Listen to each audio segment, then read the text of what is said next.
दोस्तों आपका मेरे इस नए ब्लॉग में स्वागत है। आज हम जा रहे हैं चंबल गार्डन घूमने और आज आपको दिखाएंगे हम चंबल गार्डन। टिकट खरीदने के बाद हम अंदर चंबल गार्डन में जाने से पहले हमारे टिकट चेक होता है। एक भैया रहते हैं जो टिकट को चेक करते हैं, हमें अंदर जाने देते हैं। चंबल गार्डन में एंट्री करते ही हमें बाईं तरफ एक छुक-छुकी ट्रेन चलती हुई दिखाई पड़ती है, जो यहाँ पे आए सैलानियों को घूमने के लिए एक व्यवस्था की गई है। आगे जाते ही हमें लताओं से बना एक गेट दिखाई पड़ता है। जैसे ही हम आगे बढ़ते हैं हमें एक हट बनी दिखाई पड़ती है, शायद एक कबूतरों के रहने के लिए बनाई गई। आगे चलने पर एक कैंटीन दिखाई पड़ रही है। इस कैंटीन के यहाँ लोग अपनी पेट पूजा कर रहे हैं। आइए अब आपको लक्ष्मण झूला पुल से होते हुए चंबल रिवर की तरफ लेके चलते हैं। अब लक्ष्मण झूला पुल पे हम चाल कमी करते हुए अब चंबल नदी की तरफ जा रहे हैं। जैसे ही हम चंबल नदी की तरफ बढ़ते हैं तो हमें एक सुंदर नज़ारा देखने को मिलता है। यहाँ पर नदी में लहरें बहुत ही खूबसूरत दिखाई दे रही हैं।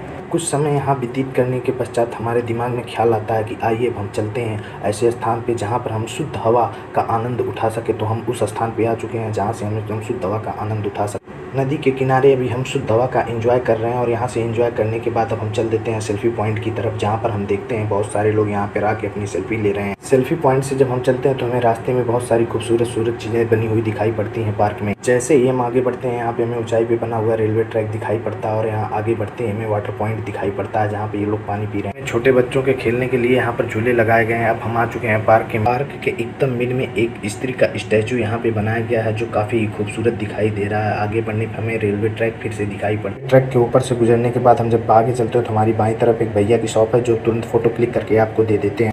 आइए अब हम पार्क के सबसे शांत एरिया की तरफ आपको लेके चलते हैं। इस एरिया में हमें बहुत कम ही लोग दिखाई पड़ते हैं और इस शांत एरिया के आगे एक छोटा सा पार्क है जहाँ पर छोटे बच्चों के खेलने के लिए जगह बनाई गई है। पार्क के जस्ट बगल में मौजी बाबा ट्रस्ट आश्रम आइए, बहुत ही सुंदर ट्रस्ट आश्रम है उसका। अब हम आपको दर्शन कराने ले चलते हैं। पार्क से एग्जिट करने के बाद अब हम मौजी बाबा आश्रम की तरफ जाएंगे। आश्रम के भीतर का वातावरण हमें काफ़ी सुखदायी प्रतीत हो रहा है। यहाँ पे हमें गौ माता के दर्शन करने को भी मिल। गौ माता को प्रणाम करने के बाद आइए आपको ले चलते हैं चंबल नदी के किनारे बसे थर्मल पावर प्लांट को दिखाओ। आप मुझे सपोर्ट करने के लिए मेरे चैनल को जरूर से सब्सक्राइब करें और बेल आइकन का बटन दबाना ना भूलें ताकि आपको किसी भी मेरी नई वीडियो का नोटिफिकेशन मिल सके तुरंत।